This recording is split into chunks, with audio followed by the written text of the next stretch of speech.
So you see, in a very important way, America's remarkably close relationship with Israel works to China's advantage because it creates problems for the Americans that the Chinese can exploit. So American foreign policy is, in my opinion, remarkably foolish these days.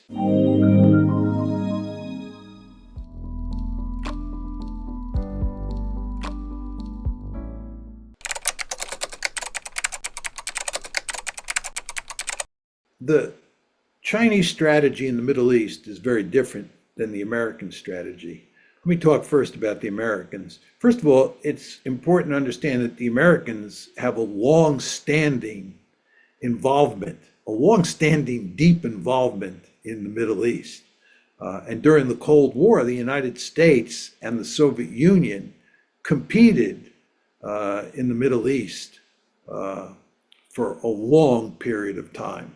Second point you want to remember about the Americans is that the United States has a special relationship with Israel that fundamentally affects its policies in the region. The United States is profoundly committed to supporting Israel.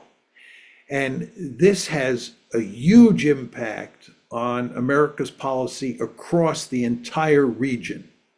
I believe, for example, the main reason that the United States has terrible relations with Iran and why there is no prospect of the United States improving its relations with Iran is because Israel is so antagonistic towards Iran. And Israel goes to such great lengths to make sure that the United States and Iran remain bitter enemies.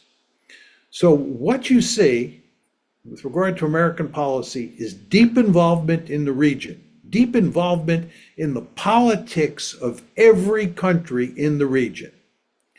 But because of the special relationship the United States has with Israel, its relations with countries like Iran are poisoned.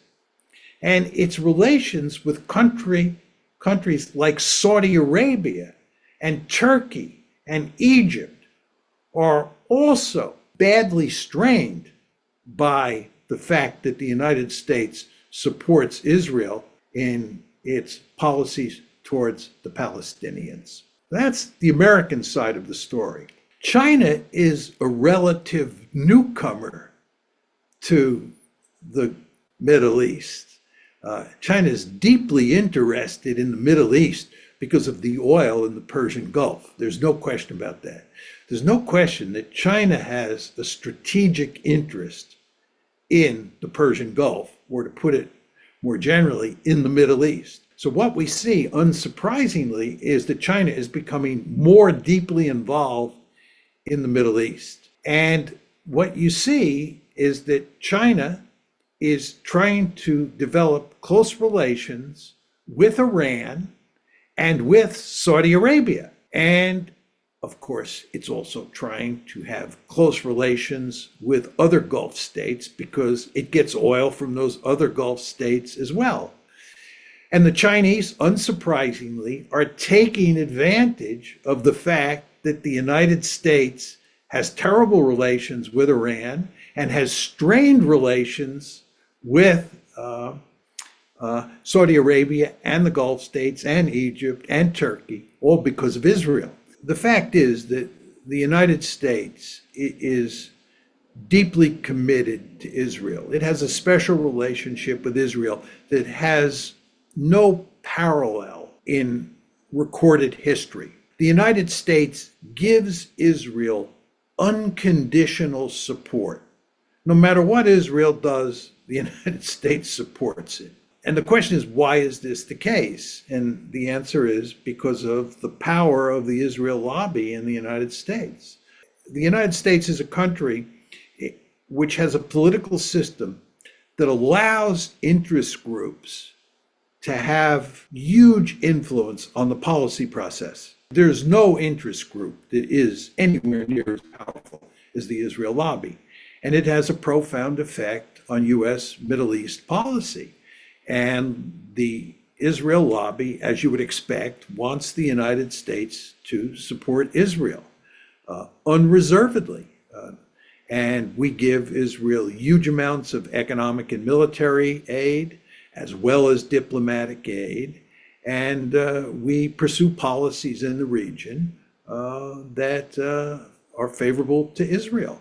And as I said before, if you want to know why the United States and Iran have had terrible relations for so long and why there's no prospect of improving those relations, all you have to do is look at how Israel itself and the lobby, the Israel lobby, think about U.S.-Iranian relations. And it's quite clear both Israel and the lobby want to make sure that the United States continues to have poisonous relations with Iran. Well, I don't think there's anything the United States can do to change its policy towards Israel and towards the Middle East. The lobby is just too powerful. But the fact is that there's no difference between the Republicans and the Democrats on the question of Israel. Whether you have Kamala Harris or Donald Trump in the White House, both of them will support Israel to the hilt. It's just the way it works. So that's effectively how I see American foreign policy being made. So you see, in a very important way, America's remarkably close relationship with Israel works to China's advantage because it creates problems for the Americans that the Chinese can exploit. The United States has all of these naval assets now in the Middle East that should be deployed in East Asia, or at least most of them should be deployed in East Asia. But the United States is not deploying those assets in East Asia because they have to be in the Middle East to help Israel deal with threats from countries like Iran and from actors like Hezbollah and Hamas. And furthermore, right, it's creating opportunities for China to gain greater influence in the Middle East. This again is not in our interest. So in the Middle East, we're being hindered in our efforts to pivot to Asia, as we are in the Ukraine war. And furthermore, given our relationship with Israel, it's very difficult for us to have good relations with all of the countries in the region, which presents opportunities for China. So American foreign policy is, in my opinion, remarkably foolish these days. By the way, this video is just a glimpse. For the full story and deeper insights, click here and visit our website.